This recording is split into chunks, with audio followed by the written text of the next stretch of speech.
Ողջույն իմ հարազատ կապան։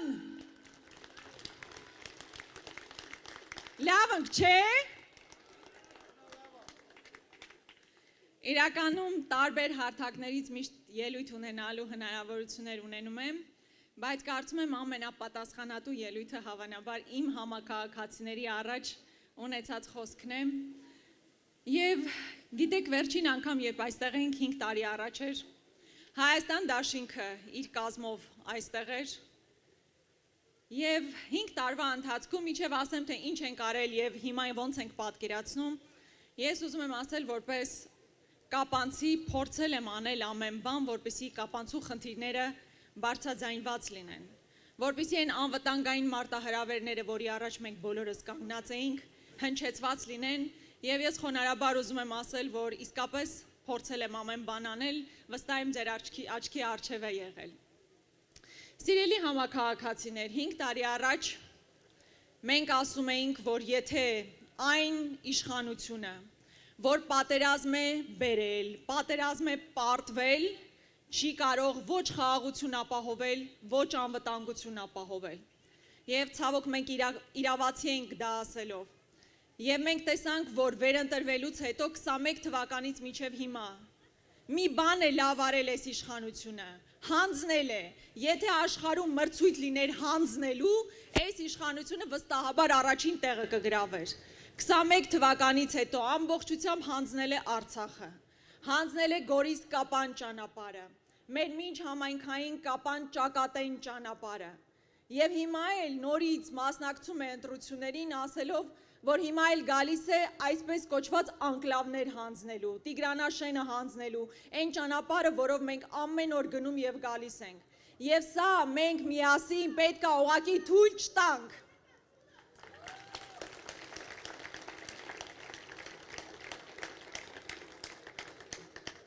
Եվ մի բան, եթե ընդհանրապես պետք է հանձնվի, պետք է հանձնվի Նիկոլ Փաշինյանը, հայկական արդարադատությանը։ Որովհետև անհնար է հազարամյակներով բնակեցված հայրենիք կորցնել, հանձնել, հազարավոր տղաների կյանքը դնել զոհասեղանին և դրա համար որևէ պատասխանատվության չենթարկվել։ Եվ մեր քաղաքական ուժը և հատկապես մեր քաղաքական ուժի առաջնորդը շատ հստակ է դիրքորոշումը հայտնում է։ Սիրելի կապանցիներ, ես գիտեք, ծնվել մեծացել եմ Կապան քաղաքում և այստեղ ապրող մարդիկ մանկուց ի վեր ներշնչվել են հերոսական կերպարներով, Գարեգին Նժդե, Դավիթ Բեկ, Պողոս Դավթյան, Արամ Մանուկյան, Առաջին հանրապետության հիմնադիր, և մենք գիտենք, թե հերոսական ճանապարհը որն է և հերոսն ովքեր են։ Հիմա մեզ բոլորիս փորձում են համոզել, որ ոչ թե հերոսություն է հող ազատագրելն ու հող պահելը, այլ հող հանձնելը։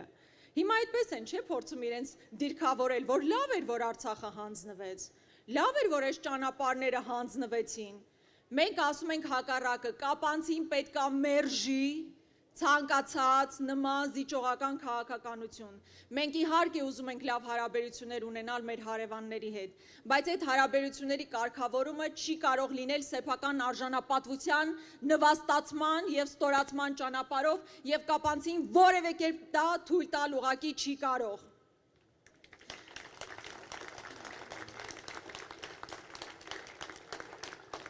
Ես վերջին ժամանակահատվածում հատկապես լսել եմ, որ շատ մեծ դժգոհություն կա հատկապես սահմանամերձ բնակավայրերում դպրոցների փակման առիթով և ես չեմ կարող այս հարթակից չխոսել նաև դրա մասին։ Սիրելի հատկապես սահմանամերձ բնակավայրերի բնակիչներ, մենք պարզապես կասեցնելու ենք այդ ծրագիրը։ Նույն Դավիթ Բեկից բազմաթիվ ահազանգներ ենք ստացել, այդ ծրագիրը կասեցվելու է, սահմանամերձ գյուղը առանց դպրոց ուղղակի գոյություն ունենալ չի կարող և թույլ չենք տալու այս հանձնվողական քաղաքականությունը բերել արդեն երկրի սահմաններից ներս մեր գյուղերում, ընդ որում, երբ որ վերջին տարիներին Սյունիքից 20,000 մարդ ուղղակի դուրս է եկել և սահմանամերձ բնակավայրերը մարդաթափել ուղղակի անթույլատրելի է։ Հաջորդ մի ծրագրային դրույթ, որի մասին ես անպայման կուզենայի խոսել այն է, որ սահմանամերձ բնակավայրերում յուրաքանչյուր ծնվող երեխայի համար մենք առաջարկում ենք տրամադրել ընտանիքին 60,000 դրամ, մինչև նրա չափահաս դառնալը։ Սա ստրատեգիական մոտեցում է։ Մինչ այս իշխանությունները փակում են դպրոցը, որը փաստացի բերելու է մարդաթափման սահմանամերձ բնակավայրերի, մենք առաջարկում ենք ոչ միայն պահպանել այդ դպրոցները, այլ նաև յուրաքանչյուր ծնվող երեխայի համար տրամադրել ընտանիքին 60,000 դրամ, որն էականորեն ավելի կենսունակ է դարձնելու գյուղերը, որոնք անթույլատրելի է, որ ուղղակի մարդաթափվեն։ Հայաստանի Հանրապետությունը, մեր երկիրը սկսում է սահմանամերձ բնակավայրից և մենք այն պարտավոր ենք պահպանել։ Մի քանի օր առաջ վերջին զանգներ ես կապանում էի, քայլում էի փողոցով, հանդիպում էի շրջանավարտների և շատ ուրախ էի, երբ նրանցից մի քանիսն ինձ ասում էին, որ շատ ոգևորված են այն ծրագրային առաջարկով, որ առաջիկայում կրթությունը լինելու է անվճար։ Այո, սիրելի երիտասարդ, դու պետք է սովորես անվճար պետական համալսարաններում և դա պետությունը ձեզ ապահովելու է, մեր իշխանությունը դա ապահովելու է, մենք դա երաշխավորում ենք։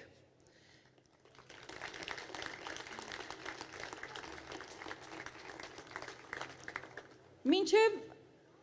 մեր հավաքը սկսելու, գիտեք վերջին, ուզում եմ շատ անկեղծ զրույց ունենալ ձեզ հետ, վերջին մի քանի օրերի ընթացքում և կապանով շրջում էի, զգում էի, որ ինչ-որ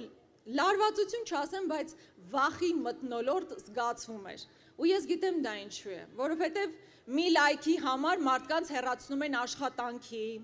տարբեր համակարգեր սկսում են աշխատել, ուսուցիչներ բազմաթիվ այս ընթացքում հանդիպում եմ, ովքեր ասում էին, որ գաղափարապես մեզ հետ են, կցանկանային այստեղ լինել, բայց չեն կարողանում գալ։ Սա ուղղակի խայտառակություն է, այն վախի մթնոլորտը, որ փորձում են սերմանել մարդկանց մեջ, ուղղակի խայտառակություն է։ Իրենց թվում է, որ Նիկոլ Փաշինյանը, որ այստեղ է գալիս, ստիպողաբար բոլոր դպրոցի տնօրեններին և ուսուցիչներին բերել այստեղ կանգնացրել եք, ինչ որ եղանակ եք փոխում, իհարկե չեք փոխում։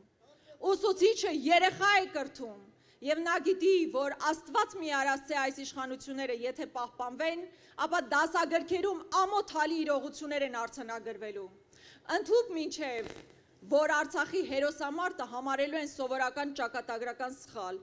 Ես այն սերունդն եմ, որ արժևորում եմ իմ նախորդ սերնդի արած հերոսական քայլերը և բոլորս պետք է արժևորենք։ Եվ ուսուցիչը, այո, ոչ թե պետք է իրեն ստիպել այստեղ գալ հանձնվողականության մասին դասեր լսել, այլ պետք է պայքարի, որպեսզի իր աշակերտը հերոսական ուղու մասին իմանա, հերոսական պայքարի մասին իմանա, իրական հերոսների մասին իմանա և ոչ թե դավաճանների և հող հանձնողների։ Սիրելի կապանցիներ, կարծում եմ դեռ առիթներ կլինի նաև այս ընթացքում շատ շփվելու, Սյունիքը մեր Հայաստանի ողնաշարն է։ Ես ուզում ենք մենք միասին ամուր պահենք այդ ողնաշարը, որովհետև իսկապես բազմաթիվ վտանգներ և մարտահրավերներ կան, որ հիմա մեր առջև կանգնած են։ Բոլոր աշխարհաքաղաքական կենտրոնները աչք ունեն այս կամ այն հատվածի վրա։ Եկեք մենք միասնաբար ասենք, որ թույլ չենք տալու, որ Սյունիքը որպես մեր ողնաշար ջարդվի։ Մենք ամուր պահելու ենք Սյունիքը, ամուր պահելու ենք Կապանը, ու ոչ թե խոսելու ենք նրա մասին, որ դեռ Հայաստանում կան տարածքներ, որ պետք է հանձնվեն, այլ ասում ենք, որ մեր սուվերեն տարածքները պետք է ազատագրենք։ Եվ ես վստահ եմ, որ մենք միասնաբար դա կարող ենք անել։ Միասին և հետևաբար ես ուզում եմ բոլորին հորդորել, խնդրել, անպայմանորեն մասնակցել ընտրություններին, ոչ միայն մարդիկ, ովքեր այստեղ կանգնած են, վստահ եմ դուք գնալու եք ընտրություններին, այլ մարդիկ, ովքեր տարբեր տեղերից հիմա մեզ լսում են, բայց այստեղ չեն։ Պարտադիր մասնակցեք ընտրություններին, եթե չեք ուզում, որ մեր եկեղեցին քանդվի։ Պարտադիր մասնակցեք ընտրությունների, եթե չեք ուզում Ալիևի պատվերով սահմանադրություն փոխվի։ Պարտադիր մասնակցեք ընտրություններին, եթե չեք ուզում նոր տարածքներ հանձնվեն, ինչի անոնսը արդեն արվել է։ Պարտադիր մասնակցեք ընտրություններին, որպեսզի մեր խորհրդանիշների դեմ պայքար չմղվի, որպեսզի ադրբեջանցիները Հայաստանում չբնակեցվեն և չզգան իրենց այնպես, ինչպես երազում է այսօրվա իշխանությունը։ Սա մեր բոլորի պարտքն է, մեր ավակ